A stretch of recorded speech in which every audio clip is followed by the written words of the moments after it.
Todd Lampe, a man born in 1980 in Mississippi, emerged from a rather mysterious early life, with scant information available about his formative years. Nonetheless, one thing is certain. In 2002, he made a life-altering decision to leave behind his hometown in search of a fresh start. The picturesque coastal town of Hyannis, Massachusetts, became his new haven, a place where he would craft a new chapter in his life. People who had the privilege of knowing Todd often spoke of him in glowing terms. Described as vibrant and charismatic, Todd was a magnetic force within the community, radiating positivity that drew people towards him.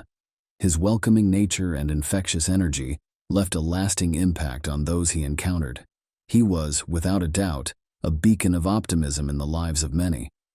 Adding to his identity, Todd was also the proud father of 3 beautiful daughters, each born to a different mother. Despite the inherent complexities of co-parenting, Todd remained steadfastly devoted to his daughters. He tirelessly worked to provide for them, channeling his every spare moment into showering them with love and attention. Nevertheless, Todd's life was not an unbroken chain of sunshine and rainbows. He had encountered his fair share of adversity and run-ins with the law. However, Todd was resolute in his refusal to allow his past to define him. He possessed an indomitable spirit and was determined to create a better life, not just for himself, but for his loved ones as well. Tragically, the course of Todd's life took a dark and unforeseen turn on February 27, 2011. At the age of 31, Todd was enjoying a tranquil evening at his Hyannis home. His girlfriend Tiasia was present, as were the mother of one of his daughters, along with her mother, Deborah Cook Warren. Curtis Collins, a close friend of Todd, arrived, and the group gathered for dinner. Following their meal, they settled into the bedroom to watch a basketball game. However, this peaceful evening was violently disrupted by the sudden sound of gunshots that reverberated throughout the house. Todd's screams pierced the air, prompting Tiasia to rush to the bedroom in a state of panic. What she witnessed there would haunt her for the rest of her life.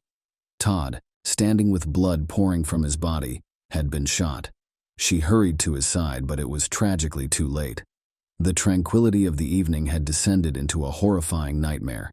In a state of panic, Curtis called 911, and soon after, the police and paramedics arrived at the scene. Tragically, they discovered that Todd had already succumbed to his injuries. The investigators meticulously combed every inch of the house, searching for clues to unravel this disturbing mystery. Their examination led them outside the front bedroom window, where they discovered 3 .22 caliber federal ammunition shell casings, indicating that the shots had been fired from outside. But that wasn't all they found. A sweet potato with a flat cut on one end was also discovered, suggesting it had been used as a makeshift silencer to dampen the sound of the gunshots.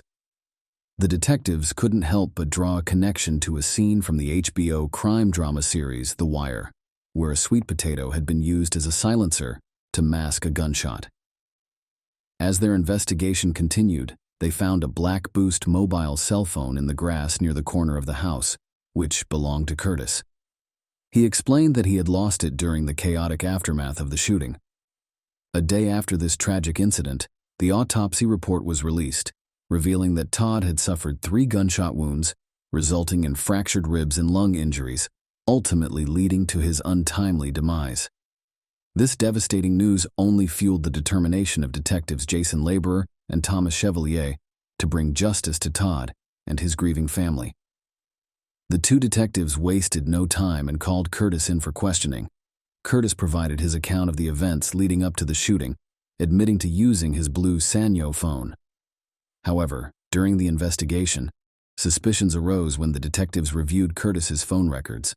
The call history on the phone didn't align with the call records obtained from the telecommunications company. Calls made and received by Curtis from a particular number just before and after the shooting were mysteriously missing from his phone's log. It appeared that Curtis had deliberately deleted them, raising further doubts. Their inquiry led the detectives to a man named Tavares Hampton, the individual Curtis had been communicating with before and after the shooting. Hampton was already entangled in legal troubles and was being monitored with a GPS tracking bracelet at the time of the shooting. The detectives delved into the data recorded by the bracelet and uncovered shocking evidence. The GPS data indicated that Hampton had been in close proximity to Todd's home precisely at the time of the shooting. Days after Todd's murder, detectives Jason and Thomas saw an opportunity to extract answers when Hampton was arrested for an unrelated matter. However, their hopes were dashed as Hampton remained tight-lipped and uncooperative. Their persistence finally bore fruit on March 18, 2011, when two workers from Sullivan Engineering stumbled upon a firearm in the murky waters of the mill pond in the Marston's Mills section of Barnstable. Upon examining the weapon, the detectives were astonished to find that it contained live rounds of the same caliber as the spent shell casings found at the scene of Todd's shooting. It was almost certainly the murder weapon, but despite this crucial discovery, the investigation into Todd's death appeared to stall. Nevertheless, the detectives remained vigilant, particularly in their pursuit of Hampton. They were convinced that he was involved in some capacity and were unwavering in their commitment to uncovering the truth, regardless of how much time had passed. In 2012, a significant breakthrough occurred in Todd's murder case. Detectives conducted a DNA analysis on a potato found at the crime scene. The results revealed a mixture of two human DNA samples, with one belonging to a man. They obtained Hampton's DNA to make a comparison with the sample found on the potato. Unfortunately, progress in the case came to a halt until a stroke of luck in 2016. In October of that year, detectives observed Hampton spotting phlegm in a puddle and quickly collected it for analysis. In 2018, the detectives received even more incriminating evidence against Hampton. GPS tracking data showed that on the night of February 28, 2011, Hampton had made a stop at the mill pond in Marston's Mills, just 23 feet from where the firearm was used in Todd's shooting. Furthermore, the analysis of the phlegm yielded results indicating a high probability that the DNA on the potato found at the crime scene matched Hampton's. With this compelling body of evidence, it was evident that Hampton had a direct connection to the crime. On February 24, 2023, justice finally caught up with Hampton. He was apprehended and charged with murder and assault with a deadly weapon in relation to Todd's death. On the 12th anniversary of Todd's tragic demise, which fell on February 27, 2023, Hampton appeared in court, where he pleaded not guilty. He was ordered to be held without bail, pending his probable cause hearing scheduled for April 5, 2023. A few days later, on March 7, 2023, Curtis, who had been considered a potential accomplice, was also taken into custody and charged with one count of murder. He appeared in court the following day and pleaded not guilty to all charges. The community held on to a glimmer of hope that justice would finally be served for Todd, bringing closure to a case that had spanned over a decade. The road to justice had been long and arduous, but the persistence of detectives and the strength of evidence had brought them closer to unveiling the truth behind Todd's tragic death. Lake Worth is a coastal city located in Palm Beach County, Florida, and it boasts a population of approximately 38,000 residents. The city is well known for its vibrant downtown area, which is home to a variety of shops, restaurants, and art galleries. Additionally, Lake Worth features numerous parks and recreational spaces, making it an appealing destination for both residents and visitors alike. The city has a rich history, characterized by its Mediterranean Revival architecture, but it's also the site of a tragic event, the brutal murder of a woman in 1985. To fully understand the backdrop of this crime, we need to rewind the clock to February 28, 1907, in Wilma, Arkansas. This was the day that marked the birth of a precious child named Mildred Warren. Mildred's arrival brought immense joy and hope to her family. She was the second of Jesse Warren and Margaret Warren's 6 children. From a young age, Mildred exhibited a heart full of love and a curious mind that thirsted for adventure. However, fate had different plans in store for her family. In 1915, tragedy struck when Mildred was just 8 years old. Her father, Jesse Warren, suffered a fatal heart attack at the tender age of 37, leaving behind a grieving wife and 6 young children. Margaret, Mildred's mother, stood tall and resolute, determined to raise her children single-handedly. As the years passed, Mildred grew into a strong and independent woman with a heart of gold. Her innate desire to help others led her to pursue a career in psychiatric nursing in 1931, dedicating over 4 decades of her life to serving those in need.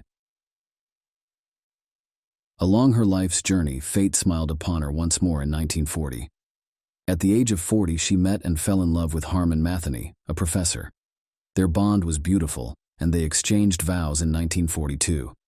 3 years later, they were blessed with a son, Gary Matheny, in 1945. Gary eventually got married and had 2 children of his own, bringing immense joy and love into Mildred's life as she embraced the role of a doting grandmother. However, life had more challenges in store for Mildred. Tragedy struck again when her beloved husband passed away in 1958, leaving her widowed at the age of 51. Despite the heartbreak, Mildred refused to be defeated by grief and found a new purpose in life by caring for her beloved brother, whose mental health began to deteriorate. With her nursing background, Mildred was well equipped to handle the challenges that came with caring for her brother, and she did so with grace and compassion. As the years went by, Mildred's health started to decline, and her memories began to fade away. She was diagnosed with Alzheimer's and dementia, which made it increasingly difficult for her to manage even the simplest of daily tasks. Nonetheless, her determination remained relentless, and she found herself needing more and more assistance with everyday activities. While it was heartbreaking for her family to witness her struggle, they were committed to providing her with the care and support she needed. Ultimately, it became evident that Mildred could no longer live independently and had to rely on others for help. The decision was made to relocate Mildred from her home in Arkansas to live with her sister Gladys in Lake Worth, Florida. This transition was not without its challenges, as Mildred's condition made it difficult for her to adapt to her new surroundings. Her mind often felt like a confusing maze, causing her to reminisce about visiting her long-departed parents at their childhood home, oblivious to the reality that they were no longer alive. Mildred's confusion grew worse with time, and she required constant supervision to prevent her from wandering off. Despite the best efforts of her family, it was impossible to keep a watchful eye on her 24/7. Tragedy struck on April 27, 1985, when a family misunderstanding resulted in Mildred Matheny venturing out alone in the afternoon. Her sister Gladys had last seen her around 3 p.m. that day, but less than an hour later, she reported Mildred as missing to the authorities in Lake Worth. The family's worst fears were confirmed when, 7 hours later, at approximately 10 p.m., Mildred was discovered naked and unresponsive by passers-by on the desolate old Indian Town Road in Jupiter, Florida. The passerby immediately alerted the authorities, leading to the arrival of investigators from the Lake Worth, Florida Police Department at the scene. The sight that greeted them was gruesome and horrifying. A frail, naked figure lay motionless on the ground, surrounded by pieces of discarded clothing, with signs of a violent attack apparent. Blood and broken dentures were scattered near her battered body, and her head and face bore severe injuries. Mildred was barely conscious, and she was quickly rushed to Martin Memorial Hospital in Stuart, in critical condition. The assault on Mildred was beyond comprehension, and her injuries were so severe that even the hospital staff struggled to conduct tests due to her unresponsive state. Despite their best efforts, Mildred Matheny succumbed to her injuries 11 days later, on May 8, 1985, at the age of 78. On that fateful day, at 12 p.m., the medical examiner's report confirmed that she had been assaulted, and her cause of death was attributed to a homicide caused by cardiac arrhythmia, a skull fracture, internal bleeding, and other injuries sustained during the brutal attack. While examining her body, examiners managed to obtain a genetic profile from swabs collected from her, revealing a mix of Mildred's and her assailant's DNA. However, the technology required for analyzing such DNA samples was not available at the time, so the genetic material was preserved, awaiting future advancements that could bring closure to the case. The case of Mildred Matheny's brutal murder quickly gained widespread attention, news of the heinous crime spread like wildfire, capturing the interest of news channels, publications, and the public across the state of Florida. Conversations about the case echoed in coffee shops, on the streets, and in homes. Investigators launched a thorough canvassing of the neighborhood, hoping to gather any information that might lead them to the perpetrator. It was during this intense investigation that a young couple stepped forward with crucial information in May 1985. The couple consisted of 21-year-old Ty Martin and 28-year-old Robert Steffi. They bravely recounted their encounter with Mildred at a busy intersection near a Burger King restaurant. Despite her frail appearance, Mildred stood out in her pink trousers and vibrant orange blouse. Concerned for her well-being, the couple engaged her in conversation for about 15 minutes. Suddenly, a 1967 brown Oldsmobile, two-door Delta 88 Holiday Coupe pulled up beside them, and a man with blonde hair and a missing front tooth claimed to be a neighbor, offering Mildred a ride home. Without hesitation, Mildred entered the car and left with the stranger. However, despite the young couple's report, investigators faced a frustrating roadblock in their quest for justice. They were unable to locate the car or identify the stranger who had offered Mildred a ride that day. Frustrated by the lack of progress, they turned to the media for assistance. In June 1985, a Crime Stoppers reconstruction was filmed in an effort to jog people's memories and potentially uncover new leads. However, even this effort did not yield a breakthrough. For the next 35 years, the case remained cold, and Mildred's killer remained at large. Loved ones were left to wonder if justice would ever be served. Finally, in March of 2021, a breakthrough occurred, thanks to the relentless and dedicated work of the Cold Case Homicide Unit. They utilized the latest advancements in DNA processing technology to re-examine the case. The DNA samples from Mildred's case were submitted to the state's database, and a forensic scientist with the Palm Beach County Sheriff's Office took on the mission to uncover the truth. Despite the limitations posed by the previous analyses, which had depleted much of the swab's cotton tips, the forensic scientist refused to give up. Instead, she employed a clever solution by collecting DNA from the wooden bases of the swabs, utilizing cutting-edge software. Through this innovative approach, a partial genetic profile of the unknown DNA found on Mildred was created, using the Combined DNA Index System, CODIS, which holds a vast database of convicted offenders' DNA. This breakthrough provided a crucial lead in the search for the perpetrator. The buzz surrounding the long cold case was reinvigorated as news of the DNA match spread.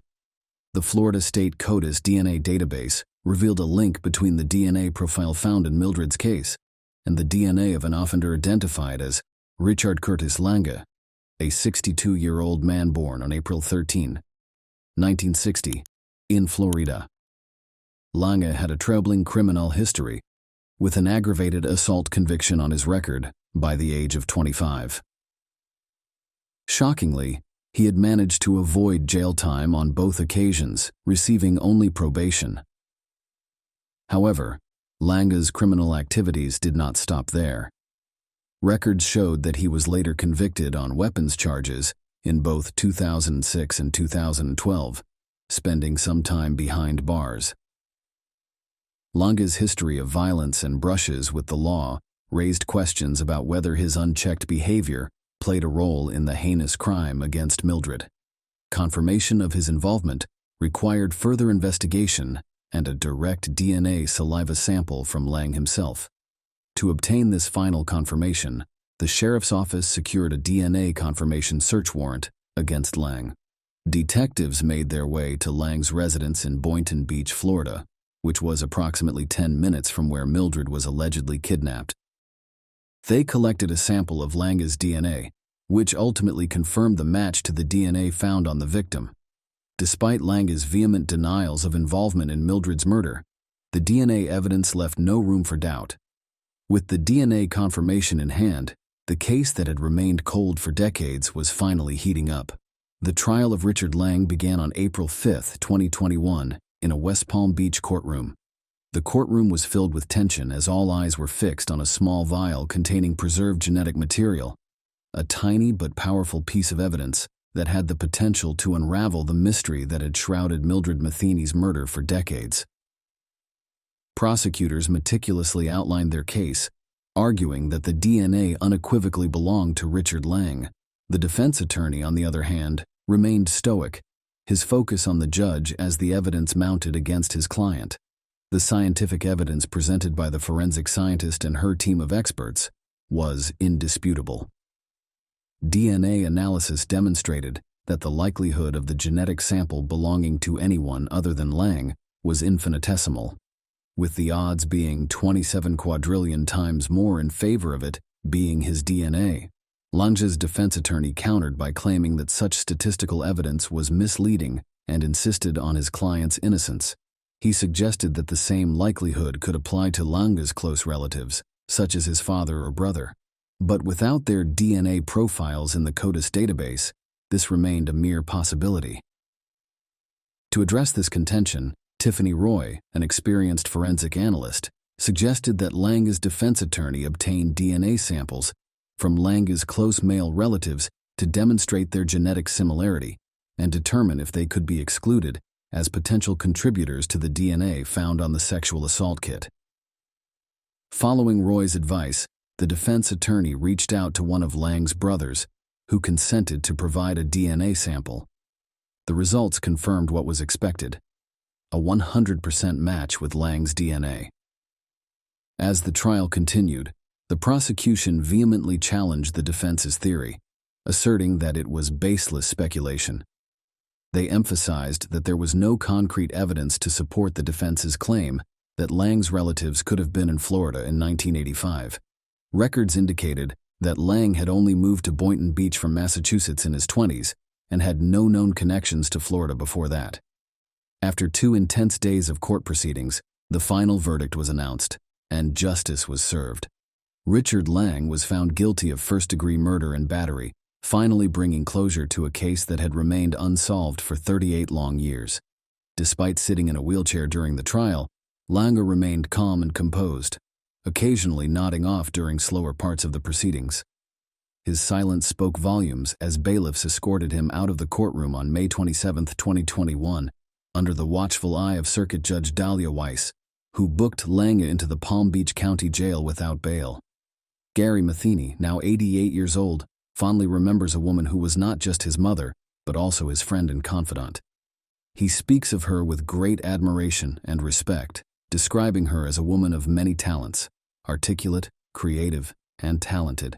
He cherishes memories of her sewing 8th-grade shirts out of hog feed sacks, which, despite their humble origins, were just as good, if not better, than store-bought shirts. After decades, the book on his mother's case is finally closed, and Gary can find some solace knowing that justice has been served. Although justice cannot bring his mother back, he can at least find peace in the knowledge that her attacker has been held accountable for his heinous crime. The determination of investigators and advancements in DNA technology ultimately led to the resolution of this cold case, providing closure not only to Gary Matheny and his family, but also to the community of Lake Worth, Florida, and beyond. Mildred Matheny's memory lives on, and her story serves as a testament to the tireless pursuit of justice and the enduring resilience of the human spirit. In the tranquil and idyllic region of Victoria, Australia, which has long been renowned for its peace and quality of life, a shocking act of violence shattered the tranquility on March 18, 1992. Geelong West, a part of Victoria, boasts a harmonious blend of residential and commercial areas, offering convenience and comfort to families and professionals while being in close proximity to stunning beaches and major cities. It is an area that prioritizes relaxation and well-being. However, the serenity of this neighborhood was disrupted when a heinous crime occurred, targeting 29-year-old Annette Stewart within the confines of her home on Hope Street. Annette Stewart, born in March 1962 to Roy and Margaret Stewart, was a woman who had built a life for herself. She had 2 children, a 10-year-old son named Aaron and a 13-year-old daughter named Jacinta. Tragically, these children were left alone when their mother's life was brutally taken from her. Annette was employed at the Winchester Ammunition Factory in Point Henry, but little information about her personal life was available to the public. To her children, Jacinta remembered her as a loving and ever-present mother. Annette had a vibrant personality and a wide circle of friends who cherished her deeply. She was brimming with energy and positivity, making her sudden and untimely demise all the more devastating. Just 2 weeks before her 30th birthday, on March 17, 1992, Annette concluded her workday at approximately 4 p.m. She then went shopping in Geelong with 4 male friends, creating pleasant memories with them. After returning home, they enjoyed a leisurely tea together.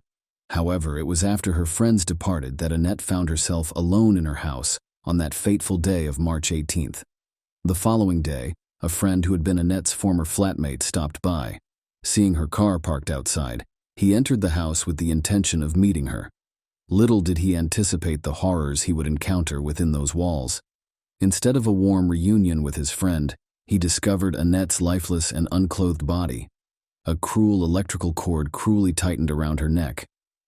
He immediately alerted the authorities, setting in motion a thorough police investigation. An autopsy of Annette's body revealed that she had suffered head injuries and had been strangled in a horrific and brutal manner, making strangulation the cause of her death. During the initial stages of the investigation, the police faced a dearth of leads, and the case eventually went cold. It wasn't until 15 years later, in 2007, that a coroner named Ian West identified Annette's co-worker, Craig Cameron Rogers, as the primary suspect. Rogers had remained a person of interest throughout the investigation due to the accounts he had provided to the police. Annette's sister, Gillian Stewart, expressed her relief at the discovery and noted that it aligned with their expectations. However, no charges were filed against anyone at that time, and the police continued to explore potential suspects and leads without success. In a desperate bid to unearth a substantial lead, the Victoria Police Department offered a reward of $1 million to anyone who could provide pertinent information regarding the case.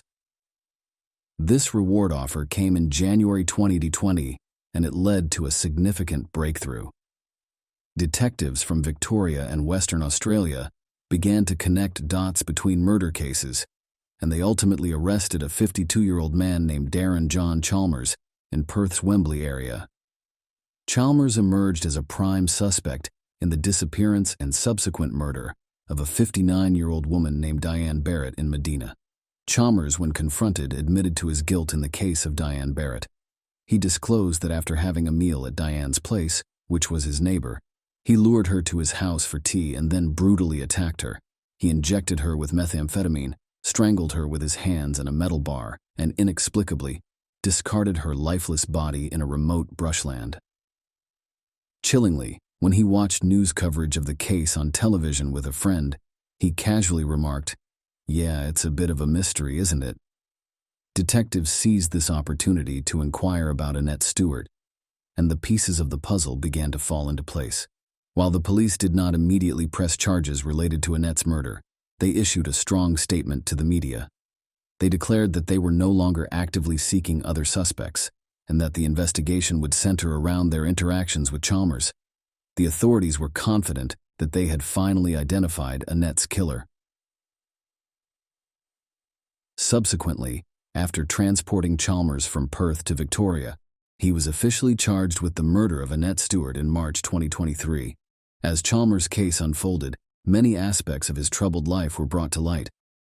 Born and raised in Victoria, he had been a ward of the state since his teenage years. Throughout his life, Chalmers had endured abuse at the hands of both men and women, which had fueled his growing rage, particularly towards women. His history was marred by violent outbursts, often exacerbated by drug use, especially methamphetamine. In the case of Diane Barrett, he was sentenced to life in prison with the possibility of parole in 2040, marking the end of one gruesome chapter in his life.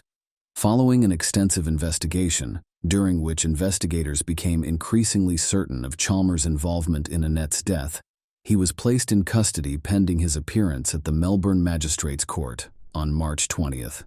During this appearance, conducted via video link, Chalmers could be seen wearing glasses and prison attire. He was not required to enter a plea at this stage, with his next court date set for June 13, 2023, when he is expected to face trial. The exact motive behind Enneti's murder remains unconfirmed, but it is a tragic event that robbed the world of a joyful life and a cherished individual. In conclusion, the peaceful and livable community of Geelong West, Victoria, was forever changed by the violent crime that took place on March 18, 1992. Annette Stewart's life was tragically cut short, leaving behind 2 grieving children and a community in shock. The path to justice was long and complex, involving years of investigation and the eventual arrest of Darren John Chalmers. While his trial is yet to take place, the hope remains that Annette's family and friends may finally find closure and the answers they seek regarding her untimely death.